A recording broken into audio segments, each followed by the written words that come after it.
भूल भूल से जिंदगी खो सकते हो, भूल से मौत को बुला सकते हो। ये भूल के परिणाम बहुत खतरनाक है, इसलिए भूल को त्यागना है। आज भूल पर प्रवचन। भूल कैसे छूटेगी? भूल मिटे गुरु मिलई पारखी, पारख दे ही लखाई। कोई पारखी गुरु मिल जाए जिसको ठीक से ज्ञान हो, ऐसा गुरु। सभी गुरुओं को भी ज्ञान ठीक से नहीं होता, सभी डॉक्टर परफेक्ट नहीं होते, सभी इंजीनियर कंप्लीट नहीं होते, सभी टीचर परफेक्ट नहीं होते, सभी नेता कंप्लीट नहीं होते। कुन-कुने नेता हैं, विधानसभा में जाकर बैठे रहते, सोते रहते, लोकसभा में सोते रहते, कुछ बोलते नहीं, बस जब हाथ उठाने का नंबर आता है ऐसे हाथ उठा देते। हाँ जय हो, कौन है विधानसभा रजौन से विधायक? हाँ हाथ उठा दिए, बस हो गया। ऐसा नहीं, कंप्लीट नेता बनो, perfect teacher, perfect doctor, effect संत बनो, करेक्ट गुरु बनो, तभी तुमको सिलेक्ट करेंगे लोग। ऐसे थोड़े, ऐसे तो रिजेक्ट हो जाओ। परफेक्ट पत्नी बनना चाहिए, परफेक्ट पति बनो। केवल शादी कर लिया बस, ऐसे नहीं काम चलेगा। बहुत जिम्मेदारियां हैं। शादी के बाद पत्नी की जिम्मेदारी है, पति की जिम्मेदारी है, फिर पूरे सास ससुर की जिम्मेदारी है, फिर साला साली की भी जिम्मेदारी है, ससुराल की भी जिम्मेदारी। फिर तो समझ लो अब फैल गया तुम्हारा जगत व्यवहार, ये सब संभालना पड़ेगा। फिर नंद नंदोई, और फिर फुआ फुई बुआ, फिर जीजा, अरे जीजा बहुत खतरनाक है, और फिर देवरानी जेठानी, ओहो जेठानी तो जेठ जैसा तप रही है, अरे फिर सासू तो सांस लेना मुश्किल कर रही, फिर पुतोहू, कुछ अता पता है ही नहीं कौन पुतोहू है, उसको भी संभालना पड़ेगा। एक बार इस चक्रव्यूह में फंसे बहुत लंबा जाल तैयार हो जाए। ये लड़कियां जब शादी होती ना बहुत खुश होती, ऐसे फुदकती है जैसे छोटी चिड़िया कूदती, और जब शादी में एक बार ससुराल गई तो वहां से बिल्कुल ओवरलोड होकर आती, टेंशन, सब खीसे खत्म, खुशी खत्म, मुस्कान खत्म। पूछो क्या हुआ तो गुरुजी की दुआ, हाय बुआ क्या हुआ। बहुत खतरनाक है, ये जिम्मेदारियां बढ़ गई, सबसे तालमेल बिठाना पड़ेगा। जो बेटी गोद में रहती थी फूल जैसे, अपने माँ बाप की गोद में पली थी, आज वो बेटी सास ससुर के संघर्ष से जूझ रही है। आज वो बेटी पुतोहू बन करके देवरानी जेठानी से संघर्ष कर रही है, पति से, देवर से, जेठ से, दुनिया भर का लफड़ा पचड़ा झगड़ा सब में घुसड़ गई जाकर के, दिमाग खराब हो गया। बस खाली जिंदा है, सांस चल रही है, खुशियां खो गई है। इसके लिए तैयारी कर लीजिए, हंसते हंसते ससुराल को डील करिए और हंसते हंसते सबसे व्यवहार कीजिए, गम खाना सीख लीजिए, सहनशीलता बढ़ा लीजिए, तो अपनी ससुराल को स्वर्ग बना दीजिए। दुखी मत होइए, सारा लोड ले लीजिए, सब लोड ले लो।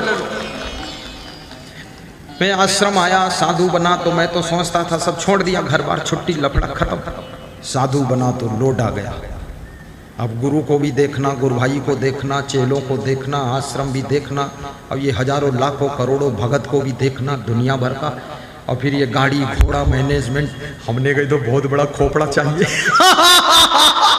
अरे घर से निकले थे भाग करके बाबा जी, और यहाँ पता चल गया क्या मामला है। तो मैंने तो सोचा था चलो छुट्टी मिल गई, और छुट्टी नहीं, यहाँ और लंबा मामला फंसा, बहुत जिम्मेदारी आ गई। लेकिन हमने सब स्वीकार कर लिया, हंसते हंसते सब आश्रम की जिम्मेदारी ले लिया, संतों की ले लिया, शिष्यों की ले लिया, गुरु की ले लिया, गुरु भाइयों की ले लिया, भक्तों की ले लिया, सत्संगियों की ले लिया, प्रोग्राम कराने वालों को भी ले लिया, सबकी जिम्मेदारी अपने ऊपर ले लिया। और जब जिम्मेदारी ले लिया तो क्या हुआ, क्या हुआ? अरे बुद्धि का सागर उमड़ पड़ा, इतनी बुद्धि खुली कि सारा सब डील हो गया, और हमने हंसना शुरू कर दिया और जिंदगी धन्य हो गई। सब जिम्मेदारी स्वीकार कर लो, काम चोर मत बनो, आलसी मत बनो, निकम्मे मत बनो। जिस दिन तुम पूरी जिम्मेदारी ले लोगी बेटियों जाकर ससुराल में, उसी दिन तुम्हारे पास में बुद्धि का सागर उमड़ेगा। और जिस दिन तुम हे बेटो अपने घर की पूरी जिम्मेदारी लोगे, ससुराल की भी लोगे, रिश्तेदारों की भी लोगे, उस दिन तुम बुद्धि के सागर बन जाओगे। जब तक जिम्मेदारी इंसान नहीं लेता है तब तक उसकी बुद्धि का फाटक खुलता ही नहीं है। इसलिए जिम्मेदारी, जवाबदारी लेना चाहिए। जोर से बजाओ, ये ताली बजाने की भी तो जिम्मेदारी है ना। तुम यह ढील ढाल दो, सब जिम्मेदारी ले लो, बड़ा आनंद आएगा। हमारे साथ में भी बहुत से सब बहुत जिम्मेदारी लिए, और जिनके पास ज्यादा जिम्मेदारी वो सबसे बुद्धिमान भी, बहुत बुद्धिमान है। और जिनके पास कम जिम्मेदारी है उनका कमंडल धरक भी सहूर नहीं।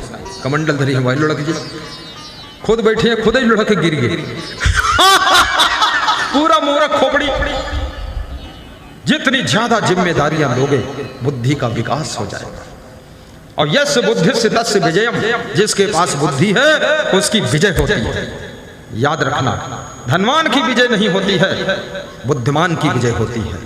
राम के पास में धन नहीं था कौड़ी भर, लेकिन बुद्धि थी, शुद्धि थी, विवेक था, संतों की कृपा थी, तो रावण जैसे सोने की लंका में रहने वाले बलशाली रावण के ऊपर भी विजय किसकी हुई? भगवान श्री राम की विजय हुई। इसलिए बुद्धिमान बनो, विवेकमान बनो। बुद्धि बहुत बड़ी शक्ति है, और बुद्धि से ऊपर भी और शक्ति है, उसका नाम विवेक है। विवेक होना चाहिए। और विवेक की शक्ति कहां से मिलेगी? बिनु सत्संग विवेक न होई, बिनु सत्संग, बिना सत्संग के विवेक नहीं हो सकता। चाहे इंग्लिश मालूम हो, संस्कृत मालूम हो, चाहे आईएएस बन जाओ, पीसीएस बन जाओ, आईपीएस बन जाओ, बड़े अफसर हो जाओ, कलेक्टर हो जाओ, बैरिस्टर हो जाओ, टमाटर हो जाओ, लेकिन कुछ मतलब नहीं। मूर्ख बराबर ये पढ़ा लिखा बैल। कितने लोग पढ़े लिखे बहुत ऊंचे बैल है, बहुत पढ़े लिखे गधे घूम रहे हैं। तुम उनके पास निकलो ना तो नमस्कार करेंगे, ना मुस्कुराएंगे, ना हाथ जोड़ेंगे। तो मुझे ऐसा लगता वो कपड़ा की दुकानों पर जो प्लास्टिक के आदमी खड़े रहते ना, नर नारी, तो हम सोचे थे प्लास्टिक ही कर खड़ा। अरे इतनी बुद्धि नहीं, नमस्कार कहने कर